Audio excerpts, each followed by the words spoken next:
premier exposé, celui d'Anthony. Donc, il y a une question un peu de compréhension, enfin en tout cas une demande de complémentation. Ça correspond à la diapo 65 sur la lixiviation en fait de l'aluminium une fois qu'il est alors je ne sais pas si complexé est le bon terme, mais qu'il est associé au soufre. Est-ce que c'est possible de revenir à cette diapositive, s'il vous plaît?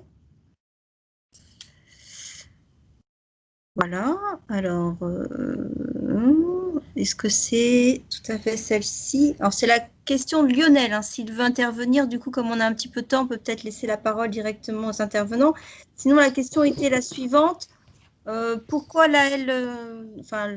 l'aluminium n'est pas lixivié seul alors qu'il l'est une fois qu'il est associé au soufre?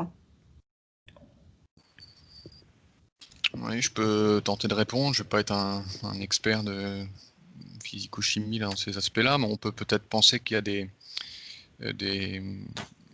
choses qui se passent au niveau des charges électriques, en particulier plutôt l'annulation de ces charges ou du moins leur réduction des forces qui les retenaient dans le sol une fois associées au soufre.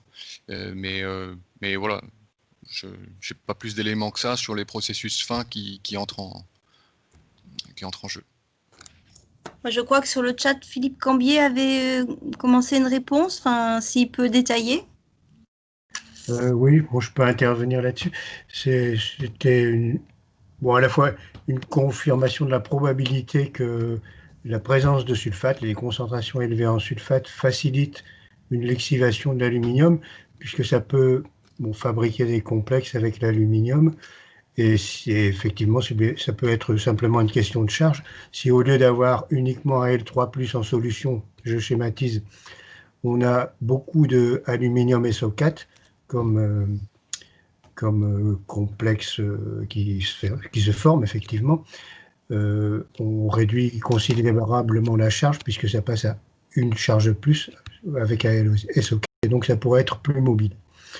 Bon, maintenant, pour confirmer ce genre d'interprétation, il faudrait faire des calculs de spéciation chimique théorique, c'est ce que j'ai voulu dire dans le commentaire, ce qui est facile à faire, mais pour cela, il faut des données, c'est-à-dire avoir un certain nombre d'analyses chimiques complémentaires sur les lixivia. Est-ce qu'on a justement est-ce qu'on a d'autres cations qui pourraient aussi être complexés par le sulfate? Est-ce qu'on a le pH au moins, bien sûr? Donc, c'est à confirmer. Et sinon, on peut soulever, moi, je pense qu'un autre participant avait soulevé aussi cette question. Bon, à part la mobilité accrue du sulfate par la complexation, de l'aluminium, pardon, par la complexation avec le sulfate, on pourrait avoir aussi une diminution de l'effet toxique. Donc ça sur la disponibilité. Merci. Ok, on avait aussi plus une remarque cette fois qui concernait pour le gypse. On demandait effectivement si le gypse traite la conséquence de l'acidification, c'est-à-dire règle les problèmes avec l'aluminium. Est-ce qu'il ne faudrait quand même pas mieux régler la cause, donc qui est l'acidité elle-même, avec un apport d'amendement? Donc c'est toujours pour Anthony. Oui. Bah, ça me donne l'occasion d'évoquer que là, on est dans une situation de prairie de longue durée ou de prairie permanente. Donc, il faut bien s'imaginer avec toutes nos réflexions précédentes autour de la qualité d'incorporation qu'on est dans des situations où il n'y a pas d'incorporation possible. Donc, on est sur des apports de surface. Et puis, Alain Boutier, je voyais dans le chat aussi le souligner qu'il peut certes y avoir des effets sur des strates inférieures, mais sur des pas de temps qui sont importants. Donc là, ça offre quand même une opportunité d'effectivement, on ne bouge pas le pH. En revanche, on vient recoller au niveau de production des modalités sur lesquelles on a influé sur le pH. On a le rendement maxi. Donc finalement, ça c'est une piste très intéressante quand on est en situation de prairie permanente ou de longue durée.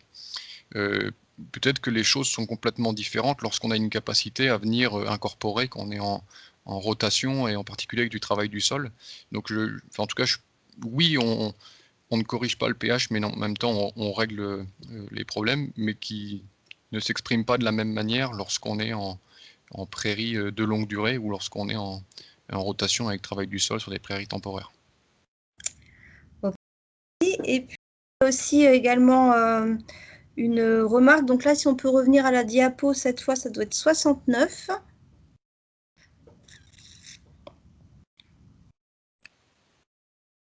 Donc je pense que c'était bien là. En fait, on nous dit effectivement que finalement, on constate qu'avec un apport assez faible donc là j'étais en unité de valeur neutralisante exprimée en CAO, Oui. on observe une augmentation de 1 point de pH. Et donc, on nous parle d'une règle de 0,5 point de pH qui serait ce qu'on conseillerait de ne pas augmenter, de ne faire des augmentations, que de 0,5 point de pH. Alors, je ne connais pas bien l'origine de cette règle. Est-ce que toi, tu vois de quoi il s'agit? Alors, parce que la personne se pose la question en disant, ici, on voit qu'avec un apport assez faible, on augmente tout de suite d'1 point. Pourquoi essayer de suivre cette recommandation qui ne serait d'augmenter que de 0,5 point de pH à chaque fois qu'on fait des apports? Oui, je pense que la question qui est derrière, c'est autour du blocage. On en revient sur la présentation qui a été faite, lien entre pH et puis phytodisponibilité de différents minéraux. Alors, peut-être retenir un exemple qui peut poser question sur luzerne, ça va être le bore, par exemple. Et en l'occurrence, se dire que quand on va rehausser le pH de manière très forte, étant donné qu'on n'est pas, j'allais dire, sûr de notre coup sur l'homogénéité d'incorporation, on peut penser que du coup, localement, on a des, je ne sais pas si on peut appeler ça des microclimats, en tout cas des zones au sein desquelles on aurait un pH qui serait largement plus élevé que le pH moyen qu'on dose quand on fait plusieurs carottages et qui pourrait faire que ponctuellement ou de manière plus généralisée, on ait des blocages. En l'occurrence, du moins ce que traduit l'essai ici, donc en situation de polyculture élevage avec apport plutôt fréquent de produits organiques. En tout cas, l'effet, je ne dis pas qu'il n'y a pas eu d'effet négatif. En tout cas, ce qu'on peut dire, c'est que la résultante, le fait d'avoir un pH, même quand on l'a redressé, quand on l'a augmenté fortement, conduit à un plus de rendement. Donc c'est certainement un principe de hiérarchie des facteurs limitants, ce qu'évoquait Mathieu Vallée, le fait de l'efficacité, on va dire, du rhizobium et que la plante luzerne fasse à faire avec Rhizobium meliloti, l'effet du pH est majeur, alors que l'effet d'une éventuelle petite carence minérale qui aurait pu être induite par un rehaussement fort, finalement passe au second plan, et pas le premier facteur limitant. Voilà. En tout cas, on n'est pas allé creuser l'hypothèse sur les niveaux de nutrition de différents éléments minéraux qui auraient pu être bloqués par un delta de pH assez important dans ce cas-là, c'est vrai. Voilà, est-ce qu'on a un autre intervenant qui souhaite revenir sur cette règle selon laquelle il ne faudrait pas augmenter trop rapidement le pH? Est-ce que ça peut être aussi une question de minéralisation accrue à l'issue d'une augmentation du pH? Est-ce que quelqu'un peut intervenir ou souhaite intervenir? Ça peut être aussi un participant qui ne soit pas... Si on peut répondre sur le cas présent, si on parle d'un excédent, le petit flush de minéralisation qu'on a post-apport, alors la notion de dépendance à la dose, là j'avoue que mes collègues seraient plus à même de répondre. Bon, on peut se dire on est sur une légumineuse, est-ce que le flush d'azote minéral, de minéralisation et de mise à disposition à la plante aurait pu faire que, je sais pas, on dégrade la fixation symbiotique, du moins on ne la favorise pas en faisant qu'il y a un stock d'azote minéral disponible dans le sol. Le fait est que la luzerne, et je pense que les essais conduits en Champagne-Crieuse l'ont bien montré, c'est une plante qui a certes capacité à fixer l'azote de l'air quand elle fait affaire avec Rhizobium meliloti, mais elle a aussi capacité à épurer l'azote minéral, quelle que soit sa source, que ce soit un apport des lisiers, de l'ammonitrate, même si c'est réglementairement interdit, ou de la minéralisation des matières organiques du sol. Donc voilà, c'est une plante qui, entre guillemets, fait feu de tout bois. En tout cas, sur cette question-là du surplus de minéralisation, pour moi, je ne vais pas dire qu'il n'y a pas de question, mais en tout cas, l'enjeu est pas de taille. Ok, merci. Donc, on va passer aux questions à destination de Laurent Varvoux. Bon, déjà, on va commencer par une remarque plus qu'une question. Alors, dans l'exposé, il est question de l'agriculture écologiquement intensive. Donc, on dit dans le chat, est-ce que c'est produire plus, produire mieux, ou même continuer à produire avec les conditions climatiques qui se dégradent et qui créent notamment des sécheresses également dans le Grand Est? Oui, alors donc là, pour la partie ouest, je parle dans notre région, hélas, la campagne dernière, on est passé de 6 mois d'excès d'eau à une canicule. Eh bien, on s'est aperçu qu'il y avait une très grande variabilité de rendement pratiquement dans chaque canton. Et on a bien vu un effet fertilité très important. Parce en blé, on avait des rendements dans chaque petit coin de département qui allait de 20 à 100 quintaux pour le même climat. Et quand on a fait une étude multivariable de ces zones-là, là, on a encore retrouvé, avec des climats très contrastés, on a retrouvé l'effet fertilité des sols d'une manière phénoménale. Donc on confirme que, oui, on a des possibilités, on a des parades pour continuer à produire malgré les changements climatiques. Ça n'empêche pas d'améliorer effectivement les effets de l'atténuation, mais on a des parades. Et la fertilité des sols, l'amélioration de la fertilité des sols est quelque chose de capital. Il suffit de voir ce qu'on a vu ce matin à Versailles. Ce qui a été présenté par M. Julien ce matin à Versailles, on l'a connu et on le connaît. On va le connaître encore, hélas, mais avoir des sols battants, pleins d'eau, plein d'excès d'eau, on ne peut pas produire. Alors que le même type de limon bien structuré, on continuait à produire. Donc voilà, c'est ça ce qu'on appelle l'agriculture écologiquement intensive. Merci pour cette réponse. On a aussi donc des questions sur les observations pour les rendements qui sont plus élevés là où le pH est plus élevé.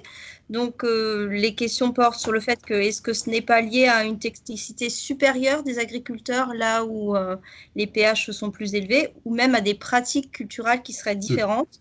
Est-ce que vous avez eu la possibilité de s'il y avait des covariables, plus que cette augmentation de pH, il y avait d'autres variables explicatives à ces observations de rendement supérieur? Alors, donc, sur la technicité de l'agriculteur, hélas, non, on ne l'a pas, c'était pas une donnée, puisque c'est une donnée un peu qui n'est pas demandée dans le plan de fertilisation. Par contre, on avait tous les autres éléments, et ça a été une surprise, puisqu'on avait les éléments azote, phosphore, potassium, etc. On s'est aperçu que les niveaux d'apport étaient les mêmes, quelles que soient un peu les classes de pH, puisque ça vient aussi du fait qu'on est parti d'une très grande population. Je pense que ça lissait. Donc, pour répondre à vos questions, il n'y avait pas d'effet de dose. Et ceux qui ont eu des meilleurs rendements sur les parcelles à pH plus élevés n'ont pas mis plus d'azote, phosphore, potassium. Ce qui nous laisse à penser que c'est certainement un effet histoire. Un effet histoire, ça veut dire que, puisque c'est une étude récente, ceux qui ont fait des bons rendements sur ces parcelles-là, c'est parce que voilà, les statuts acido basiques ont certainement été très bien entretenus depuis des années. Et donc, c'est ce qu'on appelle un peu, pour nous, l'effet capital sol qu'on retrouve. Et en tous les cas, je le redis, ça confirme bien ce qu'on voit à Versailles. Oui, du fait peut-être pour boucler sur ce qui aurait pu aussi expliquer en plus du pH, en fait, qu'il y ait de meilleurs rendements sur ces parcelles, c'est peut-être aussi le capital matière organique. Tout à fait, parce que vous faites bien le rappeler, parce qu'en fait, hélas, dans la zone ouest, ce qu'on s'aperçoit, c'est que l'élevage est en train de baisser, puisque là, il y a une moindre demande en viande. Donc, et ça nous inquiète énormément, parce qu'un limon, lorsqu'il est acide, on voit qu'il est fragile, mais un limon acide, qui plus est avec des faibles teneurs en matière organique, ça devient catastrophique. Donc, effectivement, il va falloir, aujourd'hui, c'est quoi la question comment on va pouvoir faire maintenir l'élevage, parce que notamment l'élevage avec la rotation prairie est un super moyen à la fois de couper la rotation et d'apporter de l'humus frais et pour donner la stabilité au sol limon fragile. Donc c'est inéluctable la baisse de l'élevage, enfin voilà, c'est parti, les teneurs vont baisser hélas, avec des risques pour l'environnement, j'en ai parlé tout à l'heure. Donc un des moyens pour contrecarrer ça, c'est notre position de conseiller de Cholet, justement, pour retrouver les effets de Versailles, pour le retrouver dans les parcelles. Très bien, donc maintenant les questions concernant le dernier exposé. Alors là, c'est plus des questions sur la façon et la manière dont a été faite l'expérimentation avec les apports peut-être différenciés ou en tout cas les conseils BIAPI. Donc ça, c'est pour Monsieur Cuny, c'est ça. Donc, je m'excuse, je les découvre un peu en même temps parce qu'elles arrivent tardivement. Donc, non. Est-ce que les autres pratiques de fertilisation ont été simulées par BIAPI lors de ce traitement? Alors, parce que c'est pas le seul, juste ça me permet de repréciser qu'on est au tout début de cette approche-là et que je le précisais que ça nous pose encore beaucoup de questions, qu'on va suivre avec attention les évolutions et que notre objectif c'était plutôt de mieux répartir l'investissement du chaulage sans modifier la totalité des pratiques de l'agriculteur. C'est ce que nous offre comme opportunité l'agriculture de précision lorsque l'agriculteur est équipé pour moduler. Là, sur la parcelle que je vous ai présentée, sur laquelle on va suivre effectivement plus de choses, c'est la seule chose qui sera modulée. Mais déjà, je peux vous dire qu'on se pose des questions sur la partie sol. Effectivement, l'historique parcellaire n'est pas la seule cause explicative d'une variation de pH intraparcellaire. Qu'effectivement, un taux de matière organique différencié peut nous amener à avoir des raisonnements un peu différents. Voilà, donc pour l'instant, sur cette parcelle-là, pas d'autre modulation que celle du chaulage pour essayer de suivre les choses correctement. Donc, il y a la question du matériel. Quel matériel est adapté en fait, pour faire la modulation également? Pour de la modulation, hein, là, l'idée, c'est justement ça. Lorsqu'on est sur des apports en poudre ou des apports très importants, on n'est pas forcément sur des appareils équipés de la modulation. Et après, on vient corriger avec un épandeur capable d'apporter en granulé la correction et la modulation intéressante. Donc après, n'importe quel type d'épandeur à pesée embarqué aujourd'hui, avec la modulation, peut le faire. Très bien. Et puis, il y a aussi, plus globalement, sur la méthode, on demande comment est mesuré le pH au niveau des parcelles et est-ce qu'il y a des protocoles statistiques qui sont utilisés pour faire des corrélations spatiales? Alors oui, pardon, excuse-moi. Juste pour, notamment, je n'ai pas tout à fait terminé, pour positionner les échantillons et les prélèvements. J'ai vu les questions passer sur la question sur la répartition des prélèvements. Donc effectivement, les recommandations en analyse de sol, elles sont une analyse tous les 5 à 10 hectares. Aujourd'hui, on est sur des parcelles de 50 à 100 hectares pour certaines. Ces questions-là se posent assez fréquemment. Hein. C'est au-delà des recommandations, les agriculteurs ont tendance à en faire peu au regard de la taille des parcelles, ce qui effectivement nous pose souci dans l'explication des moyennes. Et aujourd'hui, c'est cette approche un peu d'agriculture de précision intraparcellaire avec des analyses qui sont, lorsqu'on fait BIAPI, en BIAPI fertilité, c'est une analyse tous les 80 arts à peu près, avec méthode statistique dans chaque micro-parcelle. Voilà, c'est-à-dire qu'on a une répartition des prélèvements. Hein, c'est 15 à 17 prélèvements dans chaque petite micro-parcelle. Donc c'est une analyse de sol classique avec protocole recommandé qui est faite. Hein.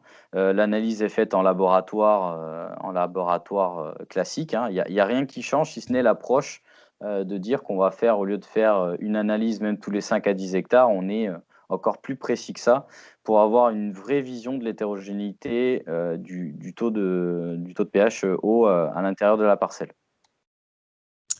Ok, merci. Donc, Jérémy, à toi de nouveau la parole. Je ne sais pas si tu veux ajouter quelque chose sur les éléments de discussion. Non, merci. Je pense qu'on a traité l'ensemble des questions qui avaient pu être posées. À ce moment-là, on va passer à notre dernière intervention de l'après-midi.